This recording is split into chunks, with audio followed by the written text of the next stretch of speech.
Welcome to the Leaderish Podcast with your hosts, Regina and Doris. Hey, Doris. How's it going? Hey, Regina. It's going very well. How are you today? I'm doing great. And like always, I'm usually doing great because I'm so excited about the episode that we're recording. And today we are recording an episode that is so near and dear to my heart, and it's helping people find jobs. So these are all of the tips that you wish you knew when you were looking for your next job, your next role, your next career, whether you're staying in the same industry or role or you're changing it up, whatever that looks like. And we have a really remarkable guest with us today. Joel Schwan has crazy amounts of experience in talent acquisition and talent strategy.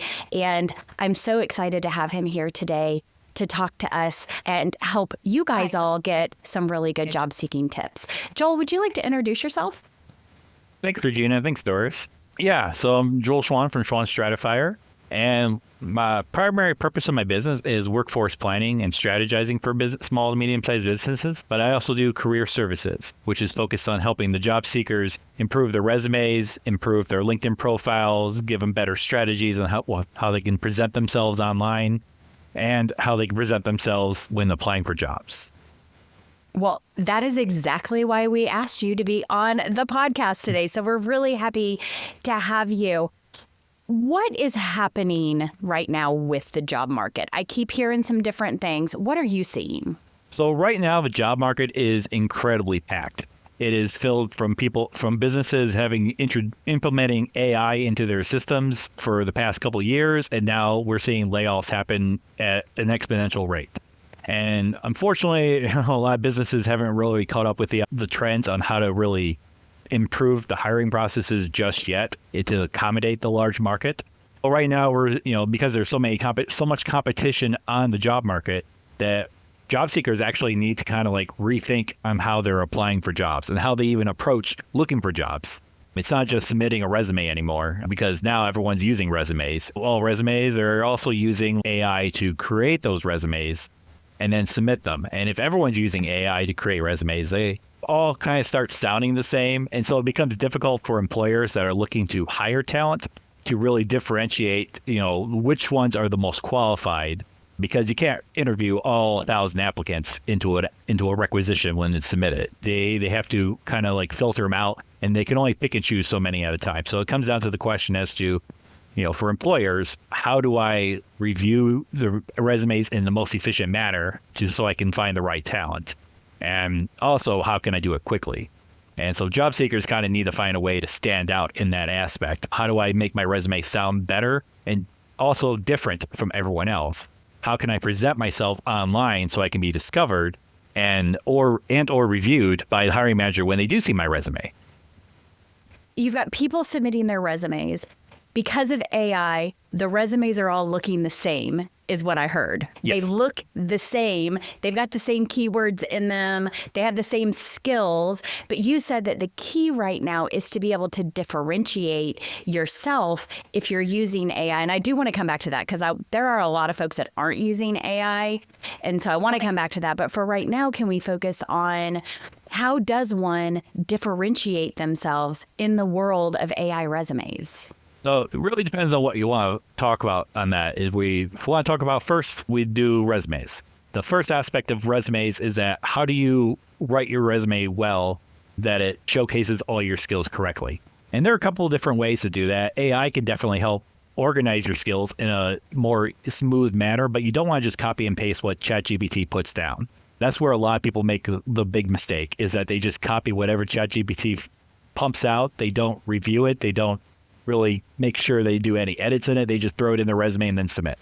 And unfortunately, then sometimes they get caught when they actually do get called in for an interview, and then the hiring manager is asking them questions like, did you actually do this in your resume? And they're like, oh, well, no, I used ChatGPT, full honesty. And then that's kind of where people get tripped up. So in order to avoid that type of situation, you want to be able to structure your resume in a way that it kind of showcases your skills in the easy read, but also it's not sounding exactly what ChatGPT put out.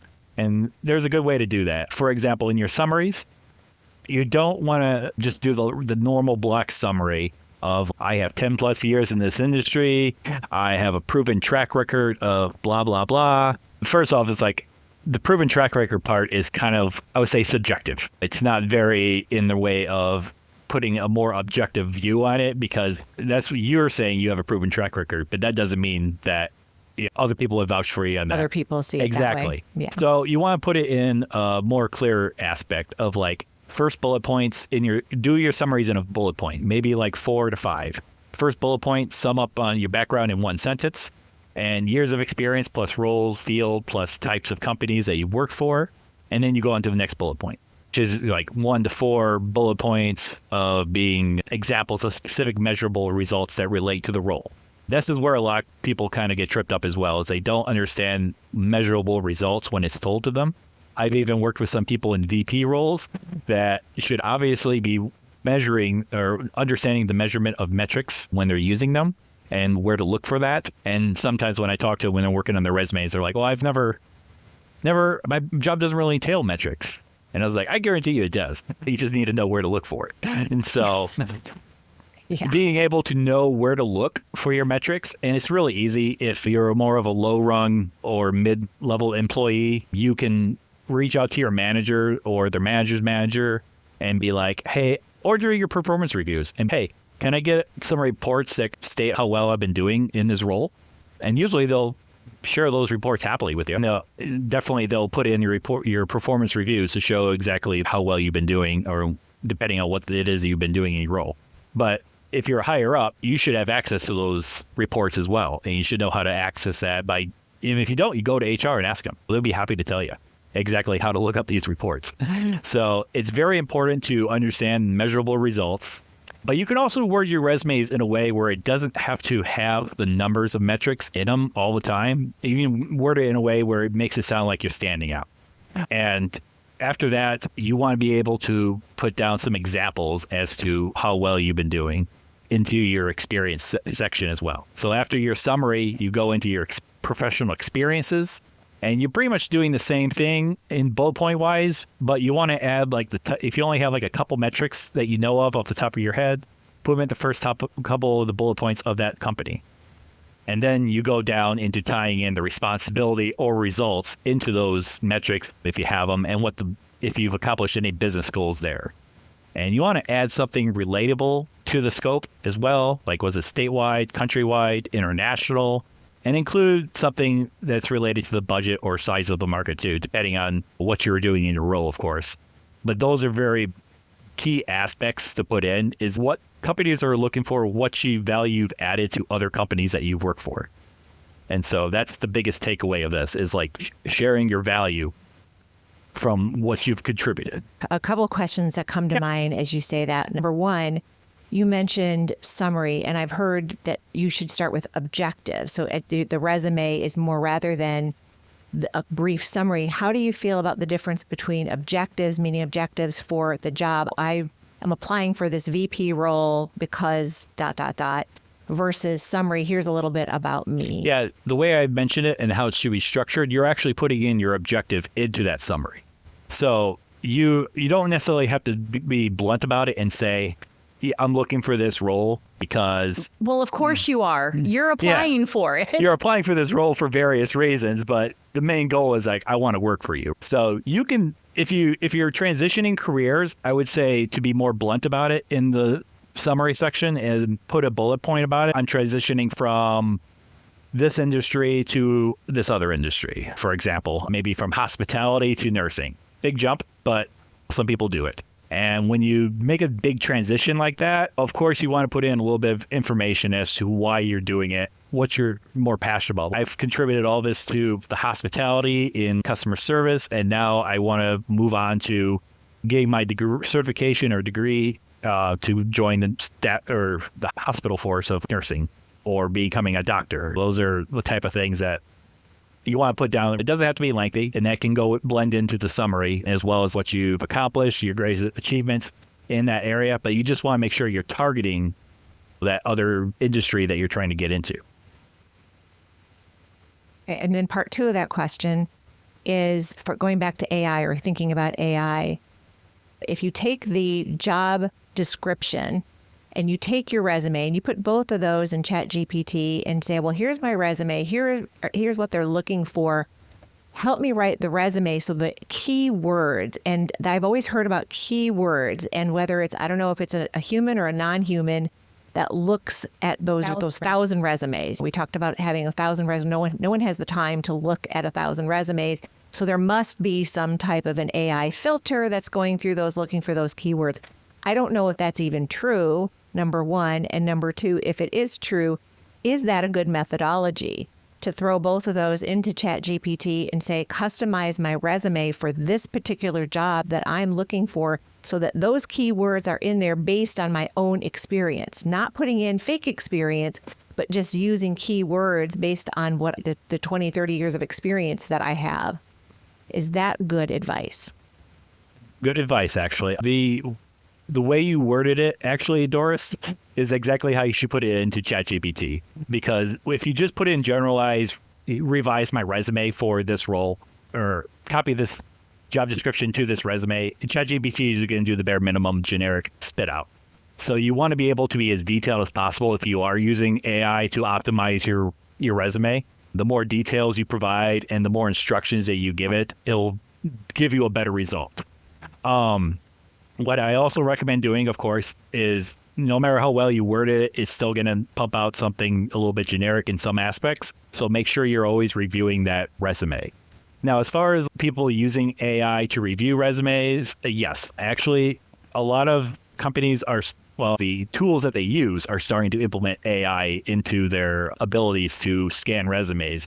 Now, it's an add-on feature, so not every employer, even if they're using the same ATS application tracking system, for example, Workday, one Workday is not equal to someone else's Workday, is the very big takeaway. They all have pretty much the same format. After you submit your resume, you plug it in manually to it. That's a job seeker tip I've heard quite a bit about Workday, but the internal features of it for recruiters is a little bit different. So there are AI features. If they do have it, I've talked to a lot of recruiters. A lot of them just kind of ignore it because what it does is basically scores your resume based on a couple different variables. And honestly, not too many recruiters have actually had it explained to them very well. Still, they usually opt to just ignore the score rankings.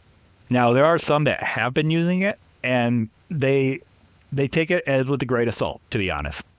They're not using it as, oh, well, this person got ranked a 10, but this person ranked a 5.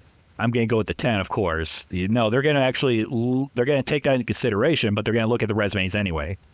But when they have 1,000 resumes, Joel, for one role, they're probably only going to look through the 9s and 10s. They probably aren't going to go all the way down to the 5s, right? You might think that. So let me go into a little bit more detail about that too. So most recruiters will use the keyword filtering thing, which has been around long before AI. Now, AI is an automatic categorizing of ranking of resumes as which is the strongest. Now, you're right. They can't go through every single one of those 1,000 resumes, but they can look through the ones that are the most recent, which is usually the ones that have the best chance of moving on to an interview. If you, for example, submit resumes and there's like 100 plus already there, it's okay to still submit them because you're probably going to be put at the top compared to everyone that started when they first started the role and they didn't look at anything for the first couple of days. So those people will be at the bottom because when you're submitted to a requisition, you go into that system. Now, you're automatically going to be jumped into like what they call the requisition. We call it job openings for the average person. You go into that job opening, all right? And then once your resume is there, if they're filtering just by who applied, it's people that applied first, like I mentioned, are going to be at the bottom, and the people that applied most recently will be at the top. Now, they can adjust how they filter it based on AI scores if they have AI there as a part of their add-on. If they do, they'll probably look at those scores, but again, they're not explained very well as to how they're actually scoring people well. So a lot of recruiters take it with a grain of salt. And I've talked to quite a few recruiters on this, so I recommend, taking what they have to say about it to heart, that they are actually just kind of like, there's also filtering with keywords. You can type that in manually outside of regular AI. And that's usually how recruiters find people in the resume haystack. We're looking for this particular type of level of experience, this many years, and this job title. or sometimes it's this job title and this company that the hiring manager has a preference for. And they'll filter it on like that. And then those resumes will filter to the top. So that's the easiest like entry level knowledge about that as far as like how to filter resumes.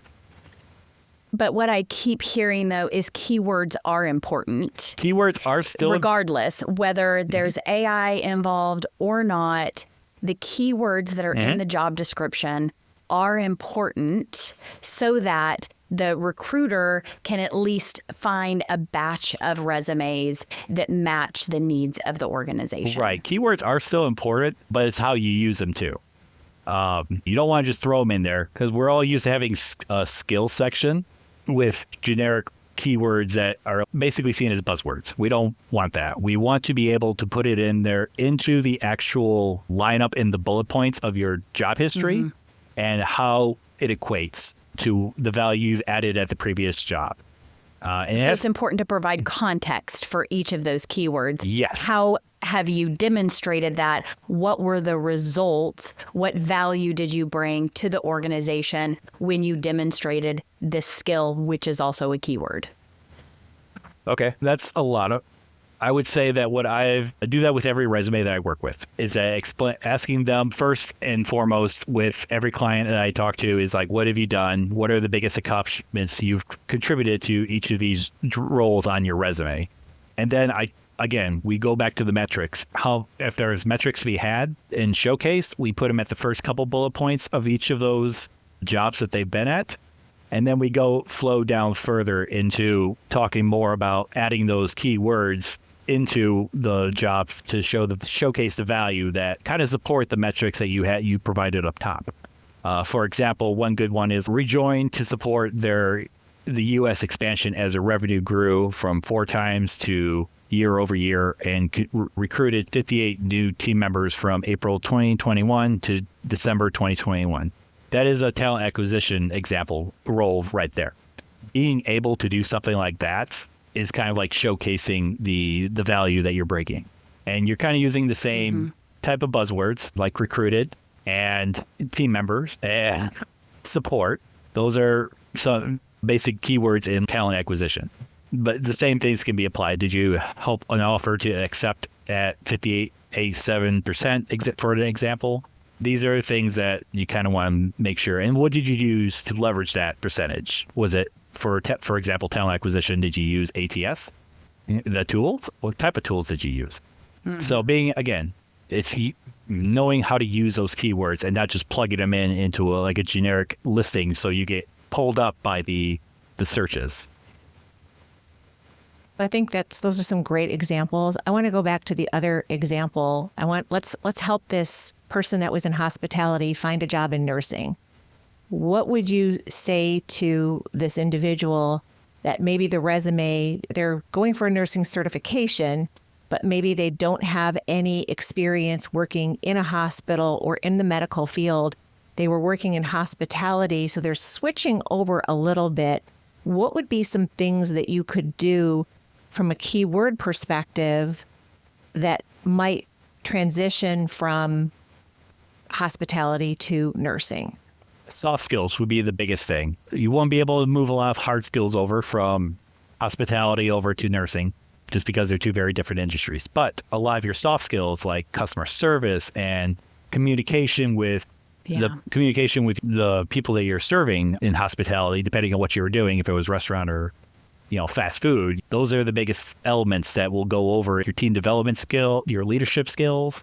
Those are all big things that are able to be transferred to other industries. How you approach a problem and solve a problem in usually a structured manner is the biggest thing too, as far as like what companies are looking for, because in almost every role, there's a problem, you need to know how to solve it. And these are all transferable to other industries. And when we talk about that in restaurants, for example, it's working with the people they're serving, customer satisfaction, trying to make sure that everyone's having a pleasant experience. That all goes over into nursing. And this is a good example too, because in nursing, you need to have very good bedside manner. So we want to make sure people are comfortable and they understand the situation. And that's where soft skills that you develop over the years from other jobs that you've had apply, and being able to stress that to people when you're interviewing for a new industry is going to differentiate you. And definitely you want to put it in your resume too. Oh, and that's a great place to put that, or a good something to put in your summary as well, as you had kind of mentioned Exactly. before. Now, Doris, I don't want to end today's conversation without talking about LinkedIn. And I know you had some questions around that. So I want to make sure that we have a little bit of time for you to explore that a little bit more. Yeah, I know that everyone should have a good and solid LinkedIn profile. And I love the fact that you included in your introduction a little bit about LinkedIn and how to create a strong LinkedIn profile. And we know that we have all seen recently the little green sign on people's profile that says open to work. And it always makes me a little bit sad because I thought, oh no, a layoff. Something happened. I have many years of insurance industry experience, and there are a lot of layoffs happening in the insurance industry. And so I'm constantly seeing new people in that industry with the little label open to work. And let's talk a little bit about that label itself. Should we have the label publicly? Should we have that label privately? And or what can we do differently in our LinkedIn profile so that it stands out? And we know that recruiters are looking at LinkedIn profiles. They're going to look at your resume, and then the next step's probably going to be your LinkedIn profile. And what are you doing out in the public domain? And let's just talk a little bit about that. Okay, yeah. So LinkedIn is basically your resume 24/7. That's a good way to look at it. Now, as far as the green banner goes, and there's a lot of controversy about this as to whether it's practical or not. And it depends on, one, if you are currently employed, or two, you're unemployed or you're looking for a job. Let's go with the first one. If you're employed and looking for a job, I recommend not having the green banner on, but having it visible to recruiters. Agreed. There are a lot of reasons for this, but the biggest one is that retaliation is real. And unfortunately, it does exist no matter where you are in the world, to be honest, but it's very practical. Look, let me pause you on that one for a second. Sure, go ahead. I had an employee who did this, was employed full-time, and they turned their open to work on and completely checked out of their job. Like completely checked out. And this happened like almost simultaneously, maybe checked out a few weeks before. And then they were like, I'm just going to continue to get a paycheck, not do anything, and turn my open to work on for everyone. Everyone in the company saw it too. Don't do it, people. Not a good idea. Exactly. That's a great lesson right there. Okay, we're done. We can close up now. No, really, that is a really great lesson, actually, Regina. The biggest thing is because, and any attorney that manages like employment cases and termination cases are for that exact reason. You don't want to make a public display that you're leaving. If you're working, I recommend don't turn on the green banner so people can see it, but make sure recruiters can see it. Okay. So there's an option in there when you're doing that in LinkedIn, when you're looking for work. Now that's so they can't retaliate against you. You're not making a public display that you're leaving. It's okay to think that if you're checked out, if you're looking for another job and the culture just burns you out, it's fine, but don't be vocal about it, please, especially online, because whatever you say stuff online, start trashing the business, then other employers that are looking at you aren't going to want to hire you because of that. No. So you want to, and also you don't want to be unemployed faster than you need to be. So keep working, keep getting that paycheck, keep doing what you're doing at a job until something better comes along. Now let's talk about how the unemployed are handling it. If you're unemployed, I do recommend putting the green banner on. One, it showcases that you are looking for a job. You are out there searching and you do desperately need one. You know, a lot of people will say, oh, you look desperate. Well, yeah, because I am. So let's make sure it's not like shame people for doing that. I think it's more important to suggest that people that are looking for a job, and I've seen a lot of people get a lot of reaction when they put up their green banner from their network where they are supporting them. They even share it. I see people sharing that and saying, hey, this guy is really great. You need to hire him. Exactly. And that hopefully will help them find that next role too. I see it every day on my network feed in LinkedIn as well. Now, there'll be some people that will aggravate you and that will give you generic advice. Well, have you thought about just limiting your options to this instead. And it's like, no, I really want to go back into nursing or hospitality or, or talent acquisition, things like that. I want to stay in my industry. I want to stay in my lane. I will change if I have to, type of thing. And that's probably what you're thinking, but you don't want to voice that either. And I do see a lot of people with their open banner that have been searching for God knows how many months, probably 9 months to almost a year. And they start venting their frustrations. And I don't recommend people doing that either. The hiring manager does see your resume. The first thing they're going to do is look on your LinkedIn if you have one.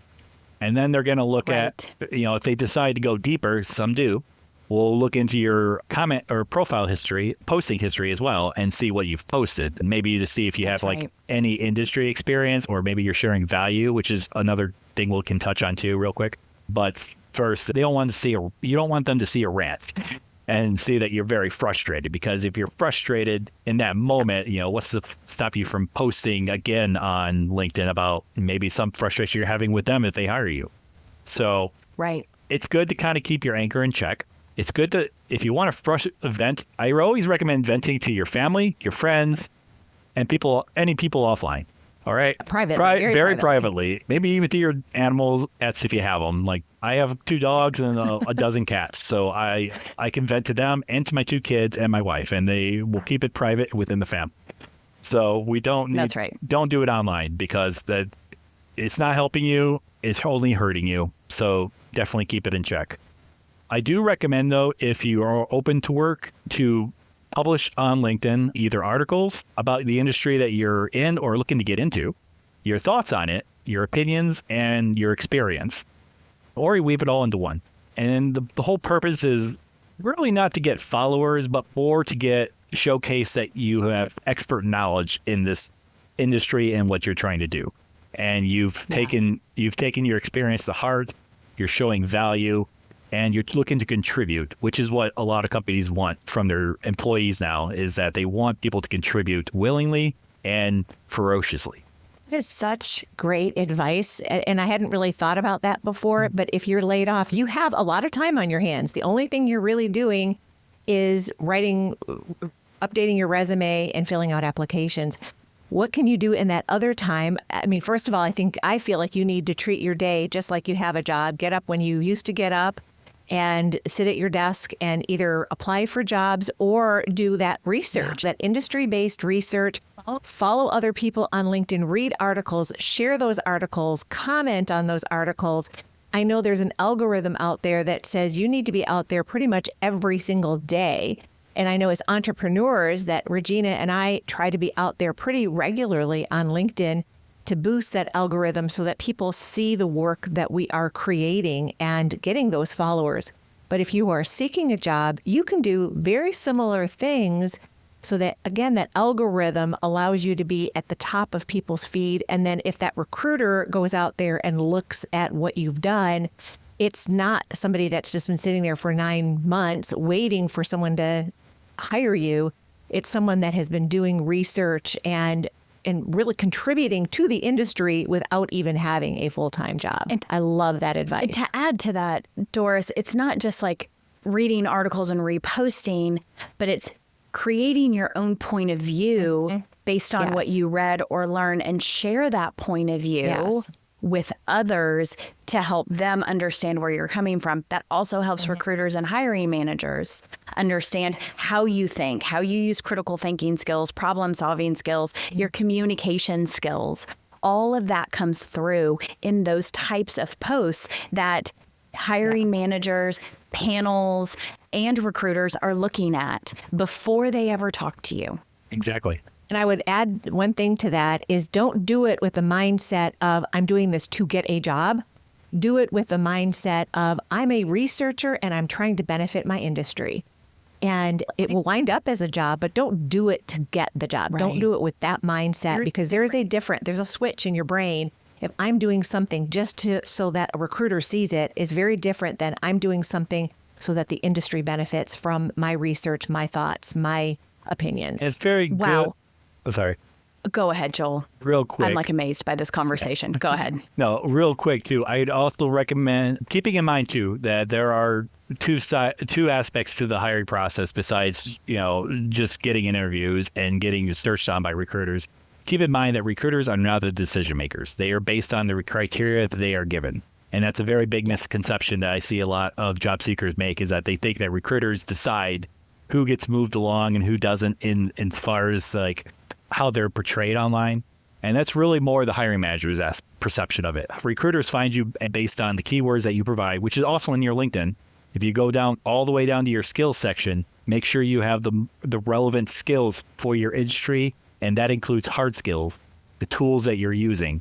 On top, you can put soft skills in there, but to be honest, it's not really helping you all that much with soft skills because they expect you to be good at communication. They expect you to know how to be a good team player. What they really look for is the skills that you need essentially to do your job. They want to know if you have experience in that. So that's what you need. That's what recruiters look for based on criteria. Now, hiring managers will look more in depth as far as like your posting history to see about the knowledge like I talked about before. So it's good to keep in mind who. Go ahead, Doris. No, I was going to say, this is probably, I have one more question, and it's probably going to either extend this podcast or, Regina, you may say, you know what, let's say that for another podcast. Oh, okay. We talked a lot about job seekers today and helping them improve their resume, but I would love to also turn it to the hiring manager and how can we help them? So imagine you're the hiring manager or that leader and you're in a leadership position, you're hiring someone and you have 1,000 resumes to look at. Do you have any quick advice? Like I said, this may be another podcast. Oh, this is a total another episode. So I'll give you like 1 minute to give a teaser for our next episode. Yes, the hiring manager go through those 1,000 resumes and pick the best person. Stay tuned for part 2 of the workforce planning aspect of interviewing. I love it. The biggest thing is for employers to know is that your process should not be complicated. You don't need more than 2 interviews to make a decision. And if you are, you're making it more complex than it needs to be. Ooh, wow. That's a good plug. That's a good tease. A good plug, good tease, a good segue for the next one when we do part 2 at some point in the next few months. Awesome. Gosh, I love it. This has been like the most jam-packed episode. I mean, if you think about it, we started talking about resumes, applicant tracking systems, using AI, how to customize your resume, tips on that, and making sure that all of your bullet points for your roles add value to the skills that the organization's looking for. We even talked about LinkedIn, open to work banners, yes or no, and how to use your LinkedIn profile and use postings to get a little bit more attention. This has been so jam-packed. Joel, I cannot thank you enough for all of your wisdom that you have imparted to all of our listeners out there today who are in the market for a new role. That is about all the time that we have for today. So much stuff here with this episode. And I just want you guys to know that we love hearing from you. So if you want to reach out to us, you can email us at leaderishpodcast@gmail.com. We'd love to have those emails from you. We respond to every single one of them. Also, if you're interested in being a guest, reach out, same email address. We can talk about that. Tell us what you want to talk about.